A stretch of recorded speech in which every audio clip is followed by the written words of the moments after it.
Jamendo.com.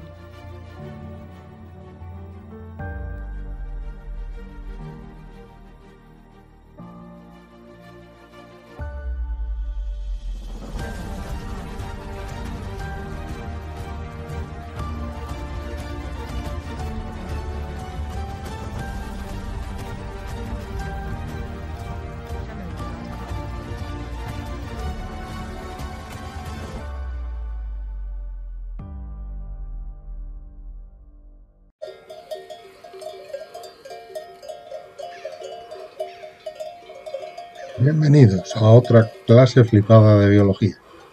En la de hoy vamos a iniciar el camino del anabolismo. Ya con ello terminaremos el metabolismo y vamos a ver cómo al final la base de la vida viene de la luz solar. Vamos a ver el vídeo.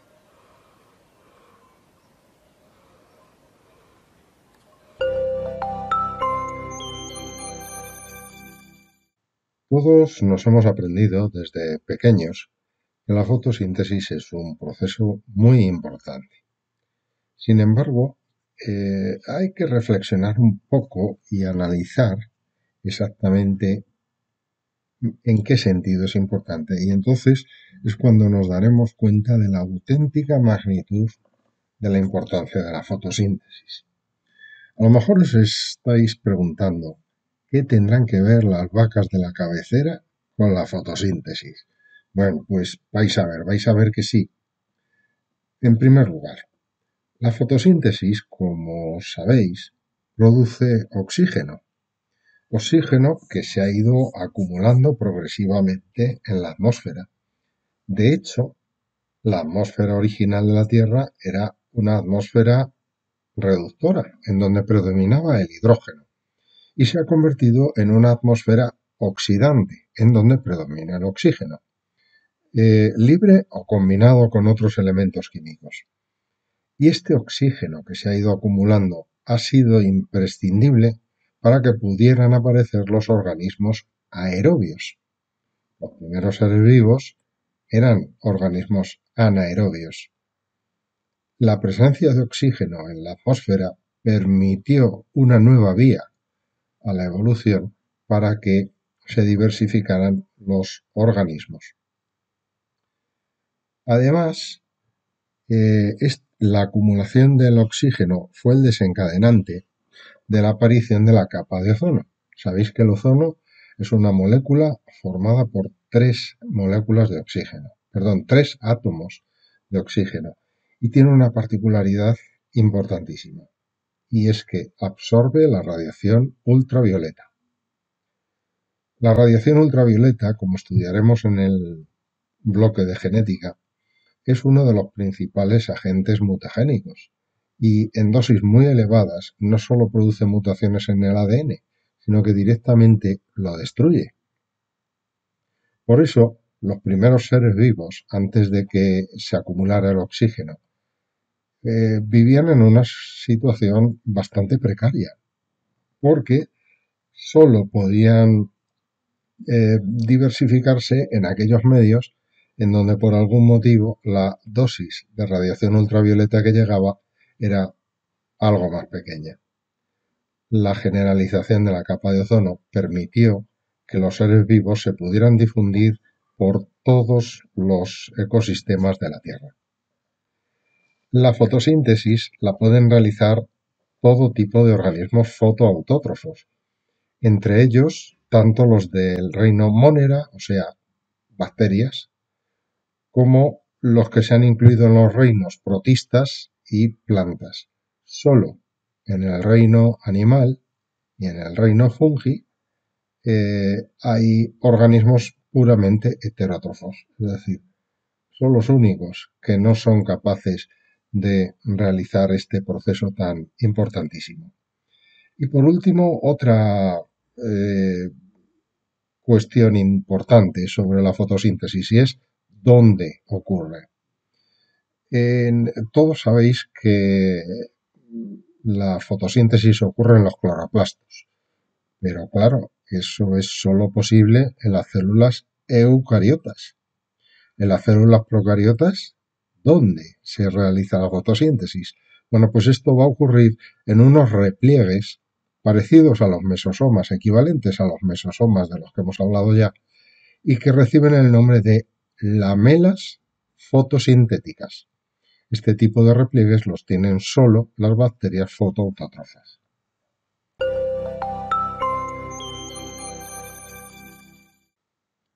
Las plantas necesitan para su desarrollo dióxido de carbono, agua y energía. El proceso químico por el que las plantas usan estos recursos para fabricar su propia glucosa, la materia prima para las plantas, se llama fotosíntesis. En el proceso se produce oxígeno gaseoso como subproducto. La energía para la fotosíntesis procede del Sol y llega a la Tierra en forma de luz solar. Esta luz tiene una doble naturaleza como onda y como partícula. Las partículas o fotones son las unidades más pequeñas de la luz. Los fotones oscilan a lo largo de un trayecto en forma de ondas lumínicas. La luz emitida por el Sol contiene fotones de un amplio espectro de longitudes de onda llamado espectro electromagnético. Los organismos fotosintéticos usan solo una pequeña porción del espectro electromagnético llamada luz visible o espectro visible. Los organismos fotosintéticos contienen pigmentos que facilitan la captura de las longitudes de onda en el rango de la luz visible. El color del pigmento se debe a las longitudes de onda de la luz reflejada. Las plantas son verdes porque reflejan las longitudes de onda amarillas y verdes de la luz. Las longitudes de onda del rojo y el azul son absorbidas por estos pigmentos y proporcionan la energía que es utilizada para la fotosíntesis. Los pigmentos que pueden presentar los organismos fotoautótrofos son muy variados. Los más importantes son las clorofilas, son los más importantes y también los más conocidos. En esta imagen podéis ver lo que se conoce como espectro de absorción de los pigmentos fotosintéticos. En el eje X están representadas las distintas longitudes de onda de la luz solar y en el eje de ordenadas está el porcentaje de absorción de las diferentes longitudes de onda para distintos pigmentos, porque como veis hay un montón de curvas y cada curva representa un pigmento distinto. Solo aparecen los nombres de los pigmentos más importantes. Hay otros más, de hecho, pero ni siquiera los vamos a comentar. Bueno, fijaos, las clorofilas las hay de varios tipos. Aquí están representadas la clorofila A y la clorofila B. Fijaos como ambas son de color verde, pero la clorofila tiene el máximo de absorción pues cerca de 700 nanómetros. Tiene otro pico de absorción importante hacia más o menos 450 nanómetros. ¿Veis los dos picos? Mientras que la clorofila B tiene el pico de absorción pues cerca de 500 nanómetros. Otros pigmentos, sin embargo, aprovechan otras longitudes de ondas. Por ejemplo, fijaos como la ficoeritrina, que es de color rojo, absorbe pues por encima de los 550 nanómetros. O, por ejemplo, la ficocianina, que es de color azul, absorbe más o menos a 600 nanómetros. Entonces, si os dais cuenta, la acción combinada de los distintos pigmentos fotosintéticos permite barrer todo el espectro de la luz visible. Es decir, la luz que está llegando a las hojas, si no es absorbida por un pigmento, es absorbida por otro. Lo que importa es que resulta absorbida. La siguiente pregunta que nos podríamos hacer es, ¿y dónde están físicamente los pigmentos? Bueno, pues la respuesta es que están en las membranas tilacoidales, es decir, en las membranas de los cloroplastos. No están libres por ahí, sino en las membranas de los cloroplastos. Los complejos de captación de la luz están formados por los pigmentos y por proteínas que forman parte de las membranas y forman dos complejos distintos, el complejo antena y el complejo reactivo. Ambos vienen a formar algo parecido a una antena parabólica. En la parte externa se sitúa el complejo antena y en el centro se dispone el complejo reactivo. En el complejo antena es donde se sitúan todos los pigmentos accesorios, ficobilinas, ficoeritrinas, ficocianinas, eh, puede haber clorofilas también, carotenoides, etcétera. De tal manera que en diferentes partes del complejo se pueden estar captando a la vez distintas longitudes de onda. Desde los complejos, desde las distintas unidades del complejo antena, como veis, los electrones son transferidos de unos pigmentos a otros hasta que llegan al centro, al complejo reactivo o centro de reacción, que es donde va a producirse la primera etapa de la fotosíntesis de la que hablaremos en el próximo vídeo. En la parte izquierda de esta imagen podéis ver un dibujo en donde se representan en la periferia todos los componentes del complejo antena y en el centro el complejo de reacción. En el centro de reacción se encuentran los llamados fotosistemas, que están constituidos por las moléculas de clorofila y por una serie de proteínas, que van a formar una cadena transportadora de electrones tilacoidal, parecida a la de la mitocondria, pero en este caso se llama cadena tilacoidal. Eh, Hay dos tipos de fotosistemas diferentes, que reciben el nombre de fotosistema 1 y fotosistema 2. A pesar de los números, vais a ver que cuando veamos cómo funcionan, primero interviene el fotosistema 2 y a continuación el fotosistema 1. Bueno, como veis en este dibujo, los fotosistemas se distribuyen tanto por los tilacoides del grana como por los del estroma, pero de distinta manera. El fotosistema 2 solo aparece en las zonas de los de los tilacoides que no quedan en contacto con el estroma. Sin embargo, el fotosistema 1 queda orientado hacia las zonas que dan hacia el estroma. Por otra parte, el otro componente importante de esta cadena es la ATP sintetasa. Es un complejo enzimático independiente. Recordad que en la mitocondria también había ATP sintetasa.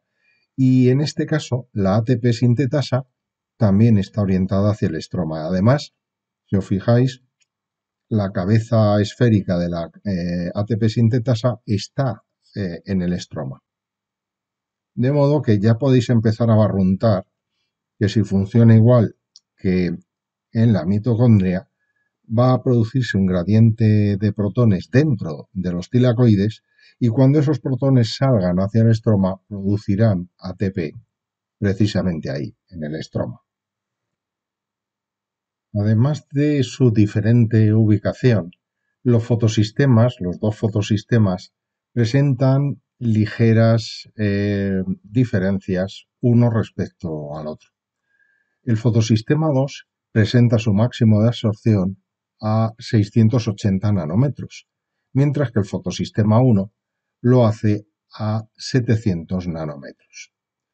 Respecto a sus componentes, el dador de electrones en última instancia del fotosistema 2 va a ser una molécula de agua, como veremos más tarde.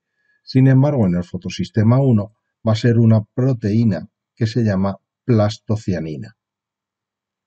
El aceptor, que es otro de los componentes que tiene que haber en ambos fotosistemas, es la plastoquinona, en el caso del fotosistema 2. Y en el fotosistema 1, vamos a simplificarlo, va a ser la ferredoxina, aunque en último término los electrones pueden terminar en el NADP. Para terminar, hay toda una serie de proteínas transportadoras de electrones en ambos fotosistemas, de las que no vamos a hablar, pero que son distintas en ambos casos.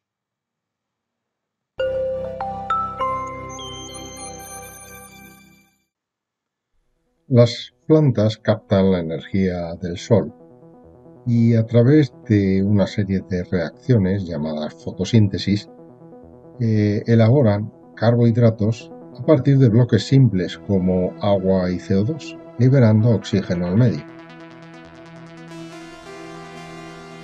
La fotosíntesis es un conjunto de reacciones químicas en las que la energía lumínica es convertida en energía química. La energía solar propicia la transferencia de electrones desde moléculas donantes hacia moléculas aceptoras. La molécula de agua es el donante de electrones y el carbono del CO2 es el aceptor de electrones. El CO2 se combina con otras moléculas para formar carbohidratos, como el gliceraldehído 3-fosfato, que se utiliza para sintetizar otros glúcidos como sacarosa o almidón.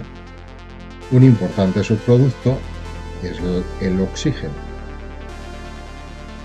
Esta es la famosa ecuación de la fotosíntesis, que resume de forma sencilla este complejo proceso. Bueno, pues hasta aquí llega esta presentación de la fotosíntesis. En los dos próximos vídeos estudiaremos las dos fases en las que se divide la fotosíntesis, la fase dependiente de la luz y el ciclo de Calvin o fase independiente de la luz. Como siempre, pues me despido de una nueva clase flipada de biología, esperando que os haya gustado, pero sobre todo que os haya resultado muy útil. Hasta el próximo vídeo.